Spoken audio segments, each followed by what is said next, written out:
Diyos ko mga mari, ang ganda, mabubudol talaga kayo dito. Dati, sinisave-save ko lang talaga to sa TikTok. Pero ngayon, tingnan nyo naman, nagkaroon tayo ng free samples. Diyos ko mga mare, hindi ko makapaniwala. Ang gaganda ng mga free samples natin. Actually, dumating nga lang siya nung isang araw. At ngayon ko nga lang ipapakita sa inyo. Saka ko na nga ipapakita yung ibang free samples. At ang una nga ipapakita natin. Actually, meron ako ditong mga siguro 10 piraso na. Yung iba nga napamigay ko na. At hindi siya basta libro. Tingnan nyo naman mare, hindi basta libro to. Diba? Unang tingin nyo talaga libro siya. Hindi basta libro yan mga mare. Ang gaganda nito mga mare, tingnan nyo naman. Oh, diba? Ang ganda ng packaging. Pagbukas nyo mga mare. OMG. Ang gaganda ng mga shade ng eyeshadow. 2 page nga pa ng eyeshadow yan. Tapos meron tayo dito highlighter. Meron tayo dito iba't ibang shade ng blush. O, tingnan nyo guys, ang ganda. Tapos meron tayo dito lipstick, concealer, and contour cream. Then ipapakita ko rin sa inyo itong dalawa. Ang galing nga pala to sa From I Good ko and Lee Macy. So, thank you so much po. Ang gaganda. Tingnan nyo, ang cute nito. Diba, may pa-mirror? May pa-mirror ang peg niya. Tingnan nyo guys, ang gaganda ng mga shade. Ayan o, highlighter. Iba't ibang shade din ng blush on. Tapos meron siyang compact, mga compact powder, pangkilay. Then ito pa nga yung isa sa bestseller nila. Tingnan nyo guys, ang ganda rin. Ang ganda ng mga shade nila. Ayan po, meron pa siyang lipstick. Meron din siyang lipstick, meron ding highlighter. Ang ganda ng mga highlighter nito mga mari. Actually, favorite ko to. Sa lahat ng dumating. Then, mga blush on. Then, meron din siyang mga compact powder and pangkilay. Diba mari? Nandito na mga mari. Isahan na lang mga mari.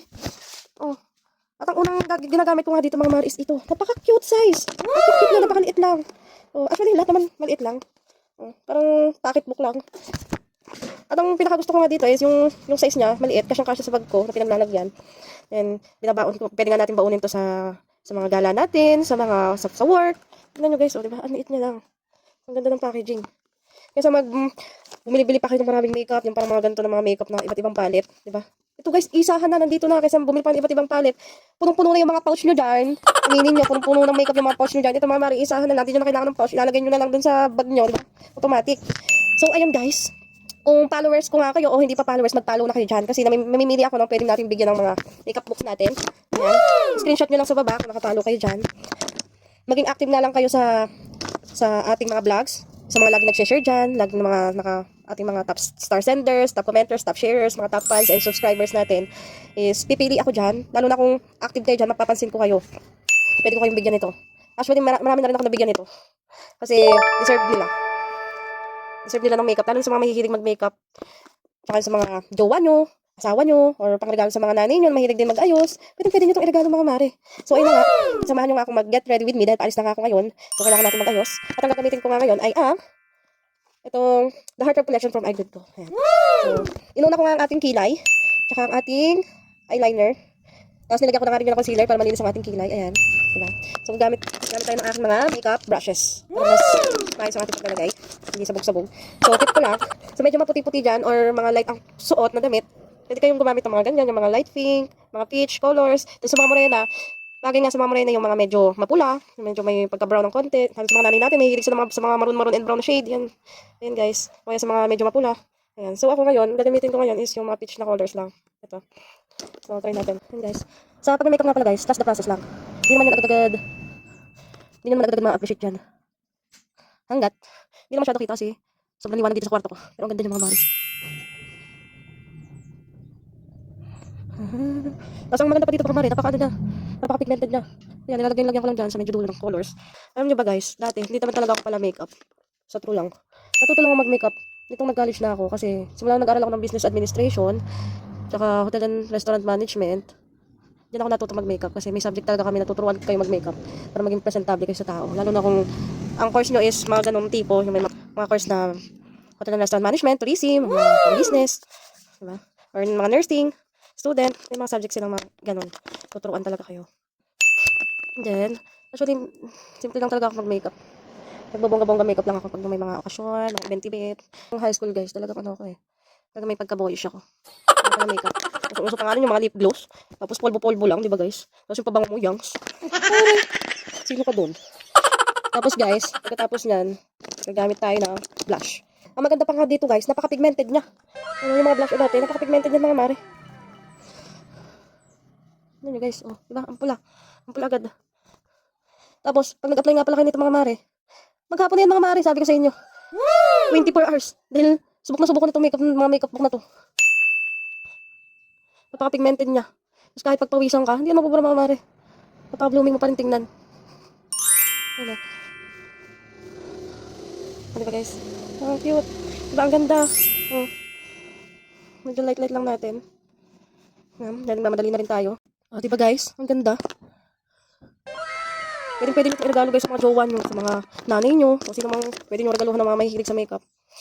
Ayan guys, mga contour powder. Kung gusto nyo naman ng cream, meron din. Ayan. Lalagay ko lang yung medyo dito. Para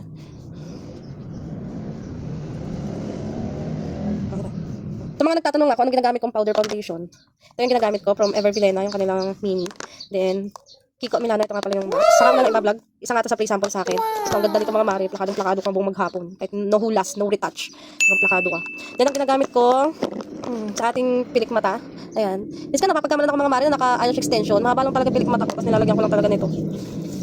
Marami talagang akala nagpapa-eyelash extension ako. Hindi mga mari.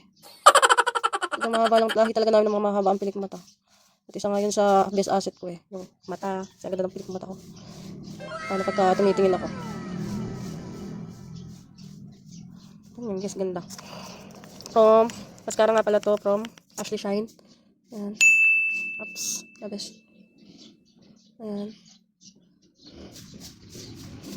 So, di na ako maglalagay sa baba. So, dinagabahan ko lang siya nitong matte volume curl mascara from Ever Vilena.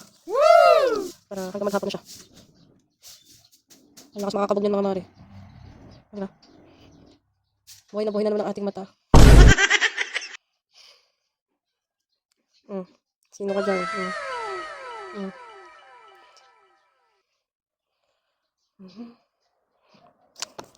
Then, ang susunod natin mga mare is the lipstick. Sa mga nagsasabi nga pala dyan na kaatihan lang yung makeup. Guys, ano ba? 2025 na. Magbago naman kayo ng katoksikan nyo.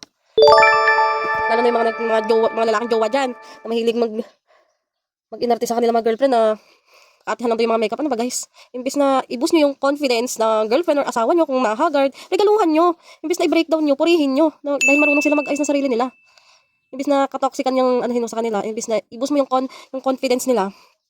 Ikaw pa yung magiging dahilan ng pagka-breakdown nila o pagkababa ng self-esteem. Guys, tulad ko, nakapag-manage siya ng isang company or kung receptionist ka, nagtatrabaho sa hotel industry, food industry, diba? Kailangan natin maging presentable sa itsura nila. Ultimo sa mga buhok natin, i-implement yan. Kung paano ka mag-greet ng mga visitors, guests, mag-scheduling ng mga appointments, diba? Dapat marunong ka makipag-communicate sa pamamagitan ng presentable ka. Actually, isa yan sa napupuri sa akin sa isang management. Marunong ako mag-ayos, marunong akong makipag-communicate sa mga guests natin, sa mga paano maglahad, paano i-posture yung body habang nakikipag-usap.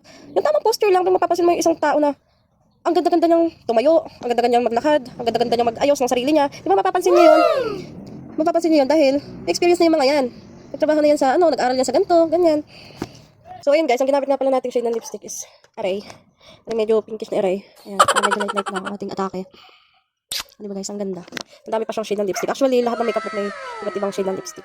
So, naantay nyo guys. Umorder na kayo kasi ibabalik to ni seller sa price lang 600 to sa 700 pesos. So, habang naka-sale, habulin nyo na. Mag-add to cart ka na. Check mo yung comment section. Ayan. Click the yellow basket.